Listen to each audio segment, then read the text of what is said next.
guys, it's Danielle with Danielle Gets It Done, and this is my 3-month update for my baby. Gonna love you, honey, on and on and on. I'm a morning dove singing out a song. I can't believe that Norma is already 3 months old. I skipped this video for 2 months, so the last update I did was at 1 month. So I'm gonna try to fill you in on everything that's happened in the last 2 months, how she's doing, how her temperament is, what she weighs, and how I'm feeling postpartum. My Jewish mommy life, I love her, so check out her YouTube channel and Instagram. But she wrote something on her Instagram the other day that I totally could relate to, and it said, I wanted to get it right. Is there such a thing as postpartum elation? If so, I have it.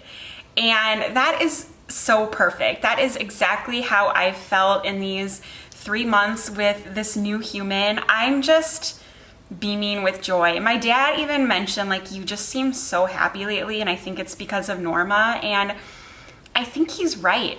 I just am so glad that she is in our family, and I'm having the best time with her. And it's been hard. She's dealt with colic and a lot of fussiness, but I just feel healthy and joyful and amazing. And with my first, I had postpartum depression and anxiety, and so I know how that feels, and just the difference with my two experiences is immense.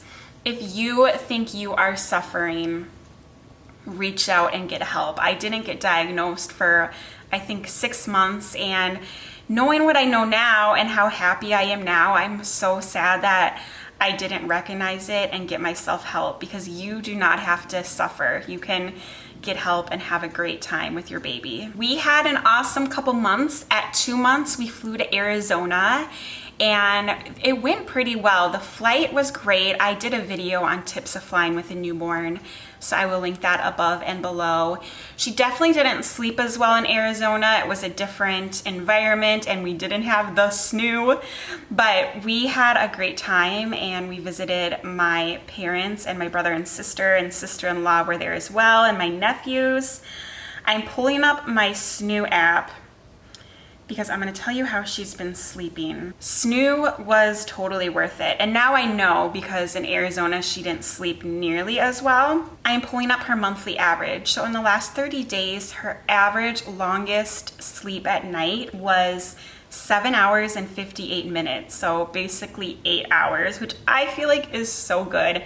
I've gotten a handful of 9 hours from her.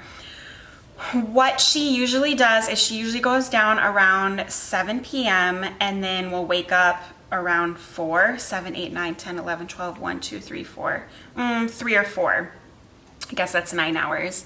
And then I will nurse her. I really like nursing her in my bed so I can lay down. And then I'll put her back in the snoo, and she'll usually sleep until like 6 or 7. A couple times she slept through the whole night. Sleeping through the night has a lot of different definitions. Like, I think technically, since she's sleeping 8 hours, that's sleeping through the night. For me, it means not getting up until like I would get up. So I don't get up at 4, so I don't really count that as sleeping through the night. But a couple times she slept until like 5:30 a.m. or 6 a.m. and then I just stayed up with her, and I was like so well rested. It was amazing. So I really, really love this snoo. Napping wise, she's really not on a schedule. She kind of just falls asleep a lot during the day. She does take a couple really good naps, like 2.5 hours, probably 2 of them, which is so nice because I can get stuff done. I really love this stage. I mean, every stage there are good and bad things, but she is so cuddly. She is interacting a lot more. She is cooing and smiling, but she still sleeps a lot.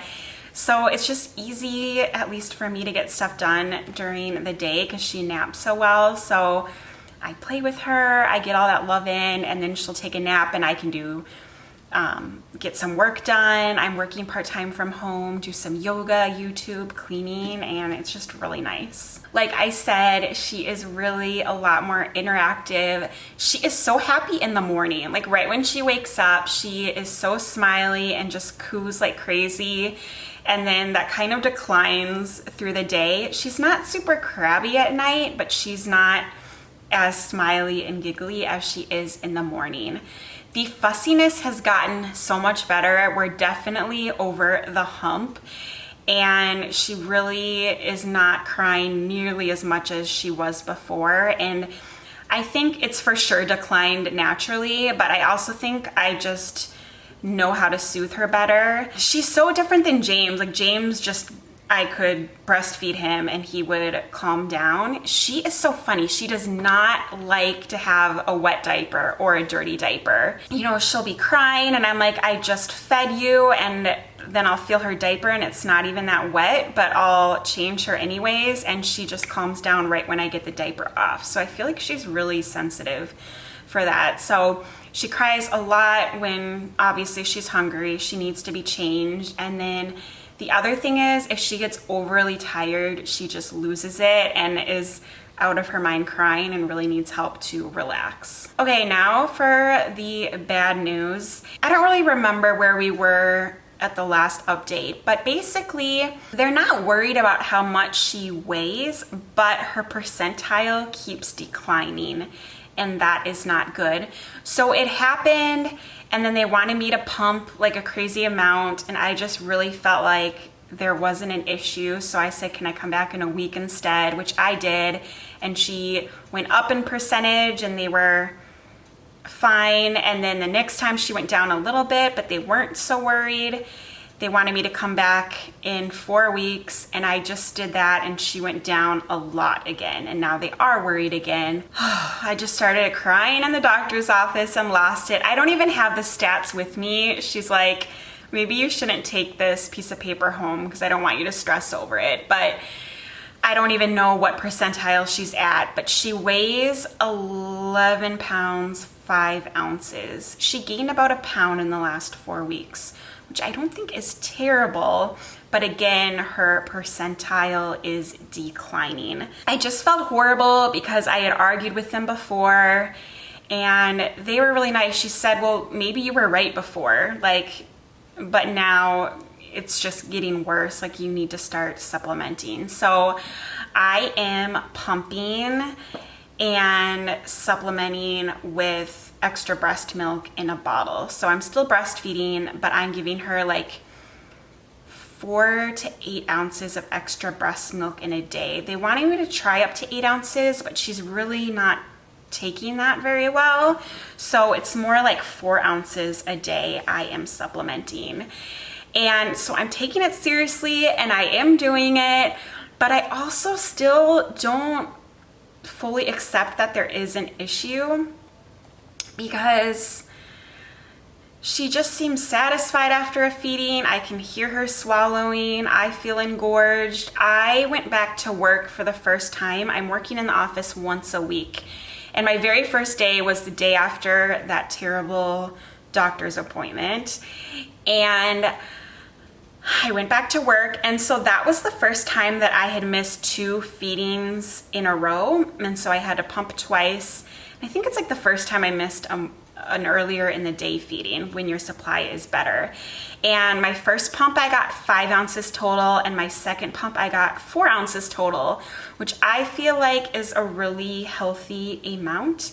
And that's really typical to what I had when I had James, my firstborn, and he was a huge baby. He was like 98th percentile in everything. He still is like 80th percentile. And so I just feel like that's a good amount to get. I still feel like my supply is fine, but I'm gonna feel horrible if it's not and I'm like starving her. So I'm gonna supplement her a little bit, and we have another weight check in 2 weeks. I'm gonna try to schedule it with my doctor and just see like what, I don't know. Let me know if you've dealt with this. I got a lot of great feedback on Instagram when I shared it in my stories at Danielle Gets It Done.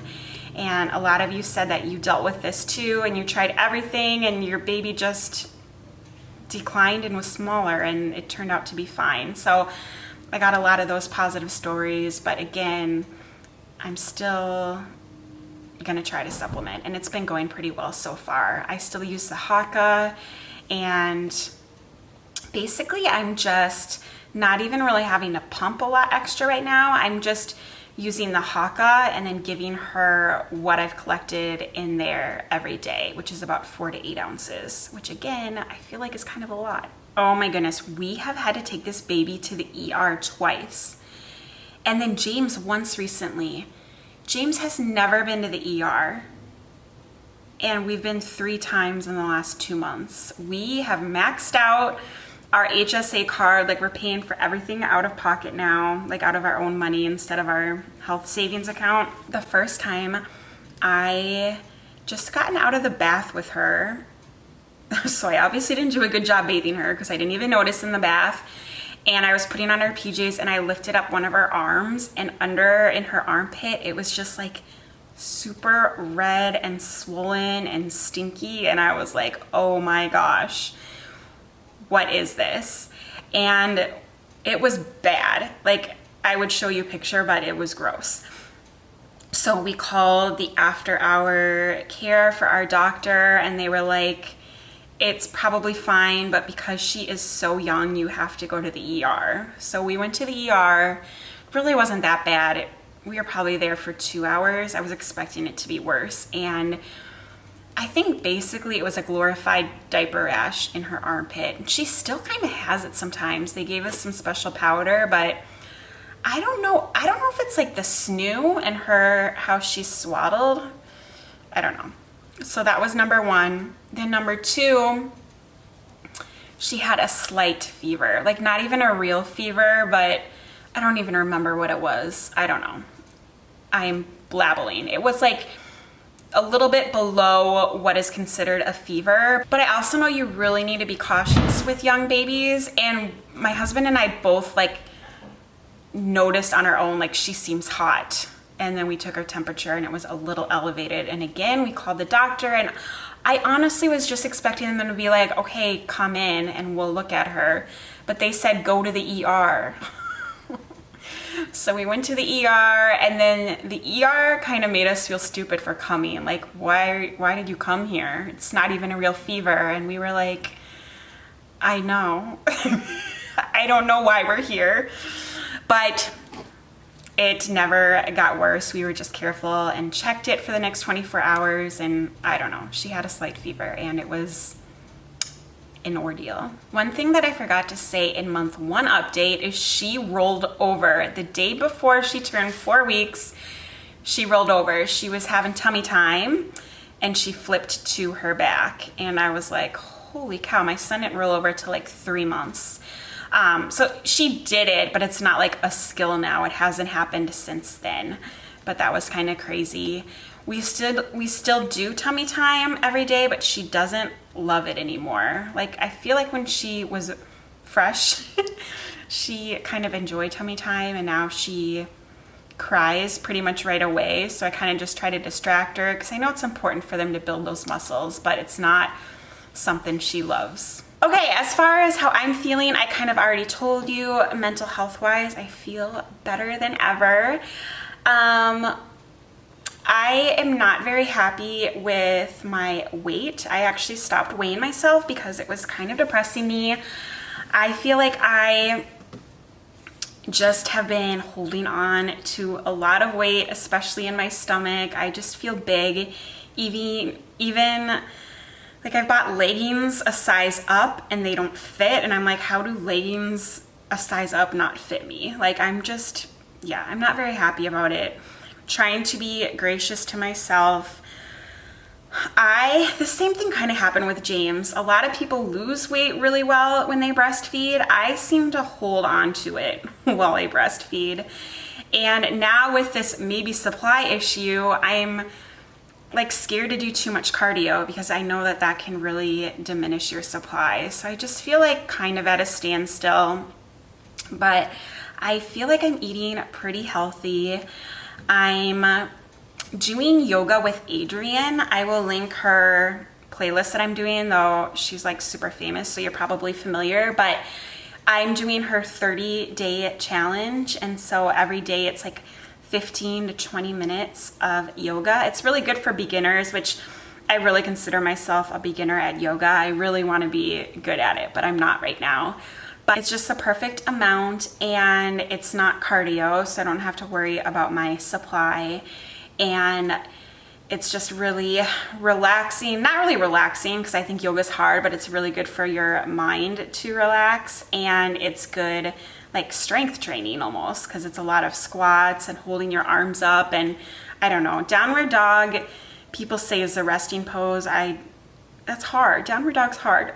Like my arms and shoulders get sore the next morning, which I kind of like. So that's mainly what I'm doing. And then still some long walks and like maybe a jog once a week. So I don't know, hopefully something shifts and I can start losing more weight, but it is what it is. I think I'll keep it at that. Thank you so much for watching. I hope you have a wonderful day, and whatever your plans are, I hope you get them done. Bye guys. Say bye, James. Bye.